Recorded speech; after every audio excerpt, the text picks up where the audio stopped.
Hello fam, welcome back to my channel.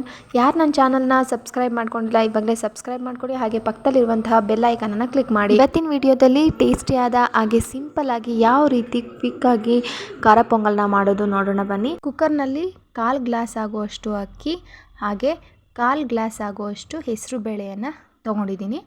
ಇಲ್ಲಿ ನಾನು ಸಮ ಪ್ರಮಾಣದಲ್ಲಿ ತೊಗೊಂಡಿದ್ದೀನಿ. ನೀವು ಬೇಕಿದ್ದರೆ 2:1 ರೇಷಿಯೋದಲ್ಲಿ ತೊಗೋಬೋದು.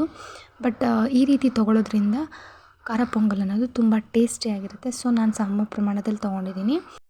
ಇದನ್ನು ನಾವು 3 ಸರಿ ಚೆನ್ನಾಗಿ ವಾಶ್ ಮಾಡ್ಕೊಂಡಾಗಿದೆ.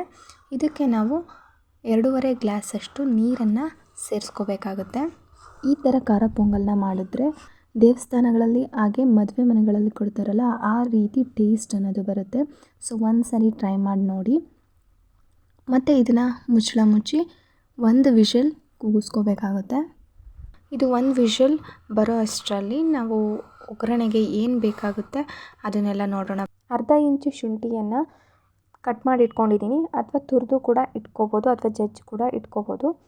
ನೆಕ್ಸ್ಟು 7-8 ಎಸಳು ಬೆಳ್ಳುಳ್ಳಿಯನ್ನು ಕಟ್ ಮಾಡಿ ಇಟ್ಕೊಂಡಿದ್ದೀನಿ ಸಣ್ಣದಾಗಿ. ನೆಕ್ಸ್ಟು 4 ಹಸಿಮೆಣಸಿನ್ಕಾಯನ್ನು ಉದ್ದುದಾಗಿ ಹಚ್ಚಿಟ್ಕೊಂಡಿದ್ದೀನಿ. ನೆಕ್ಸ್ಟು ಸ್ವಲ್ಪ ಕಾಯನ್ನು ಸಣ್ಣದಾಗಿ ಹಚ್ಚಿಟ್ಕೊಂಡಿದ್ದೀನಿ. ಒಗ್ಗರಣೆಗೆ ಸಾಸಿವೆ ತೊಗೊಂಡಿದ್ದೀನಿ, ಒಂದು ಕಾಲು ಟೀ ಸ್ಪೂನ್ ಆಗೋಷ್ಟು. ಹಾಗೆ ಮತ್ತು 1 ಟೀ ಸ್ಪೂನ್ ಆಗೋಷ್ಟು ಜೀರಿಗೆ, 1 ಟೀ ಸ್ಪೂನ್ ಆಗೋಷ್ಟು ಮೆಣಸನ್ನು ತೊಗೊಂಡಿದ್ದೀನಿ. ನೆಕ್ಸ್ಟು ಸ್ವಲ್ಪ ಕೊತ್ತಂಬರಿ ಸೊಪ್ಪನ್ನ ಹಚ್ಚಿಟ್ಕೊಂಡಿದ್ದೀನಿ. ಹಾಗೆ ಒಗ್ಗರಣೆಗೆ ಕರಿಬೇವನ್ನು ತೊಗೊಂಡಿದ್ದೀನಿ. ಹಾಗೆ ಇಲ್ಲಿ ಗೋಡಂಬಿ ಎಣ್ಣೆ ಉಪ್ಪನ್ನು ತೋರಿಸಿಲ್ಲ, ಮಿಸ್ ಆಗಿದೆ. ಸೊ ಅದು ಕೂಡ ಬೇಕಾಗುತ್ತೆ, ಗೋಡಂಬಿ ಕೂಡ ಬೇಕಾಗುತ್ತೆ ಒಗ್ಗರಣೆಗೆ. ಬೇಕು ಅಂದವ್ರು ಹಾಕೋಬೋದು, ಇಲ್ಲ ಅಂದರೆ ಸ್ಕಿಪ್ ಮಾಡ್ಬೋದು.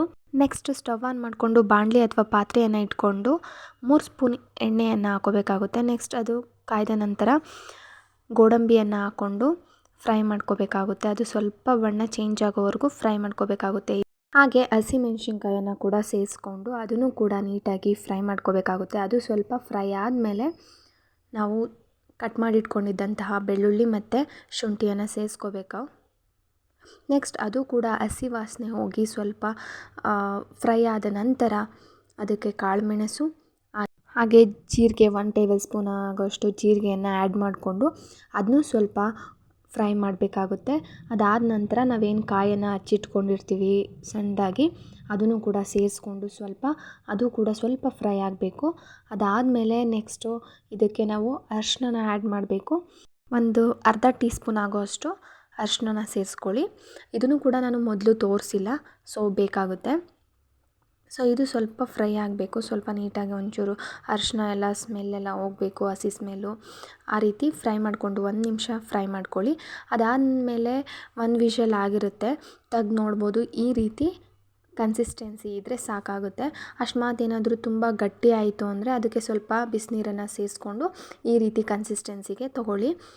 ಹಾಗೆ ನಾನು ಏನು ಒಗ್ಗರಣೆ ಮಾಡಿ ಇಟ್ಕೊಂಡಿದ್ವಿ ಅದು ಮತ್ತು ಕೊತ್ತಂಬರಿ ಸೊಪ್ಪು ಮತ್ತು ಉಪ್ಪನ್ನು ಹಾಕಿ ಚೆನ್ನಾಗಿ ಮಿಕ್ಸ್ ಮಾಡಿ, ಉಪ್ಪು ಬೇಕಾದರೆ ನೀವು ಅನ್ನ ಮತ್ತು ಹೆಸರುಬೇಳೆ ಕೂಗಿಸ್ತಿರಲ್ಲ ಆವಾಗಲೂ ಕೂಡ ಹಾಕ್ಬೋದು, ಇವಾಗಲೂ ಕೂಡ ಹಾಕ್ಬೋದು. ಸೊ ಮಿಕ್ಸ್ ಮಾಡಿಬಿಟ್ಟು ಮತ್ತೆ ಸ್ಟವ್ ಆನ್ ಮಾಡಿಬಿಟ್ಟು ಸ್ವಲ್ಪ ಹೊತ್ತು, ಅಂದರೆ ವಿಷಲ್ ಏನು ಬರ್ಸೋ ಆಗಿಲ್ಲ, 1-2 ನಿಮಿಷ ಹಾಗೆ ಮೀಡಿಯಮ್ ಫ್ಲೇಮಲ್ಲಿ ಇಟ್ಕೊಂಡು ಬಿಸಿ ಮಾಡಿದ್ರೆ ಸಾಕಾಗುತ್ತೆ. ವಿಷಲ್ ಏನು ಬರೋ ಅವಶ್ಯಕತೆ ಇಲ್ಲ. ಸೂಪರ್ ಟೇಸ್ಟಿಯಾದ ಖಾರ ಪೊಂಗಲ್ ರೆಡಿ ಆಗುತ್ತೆ. ನೀವು ಟ್ರೈ ಮಾಡಿ ಯಾವ ರೀತಿ ಬಂತು ಅಂತ ಕಮೆಂಟ್ ಮಾಡಿ, ಹಾಗೆ ಶೇರ್ ಮಾಡಿ, ಲೈಕ್ ಮಾಡಿ, ಹಾಗೆ ನನ್ನ ಚಾನಲ್ನ ಸಬ್ಸ್ಕ್ರೈಬ್ ಮಾಡ್ಕೊಳ್ಳಿ. Thank you for watching.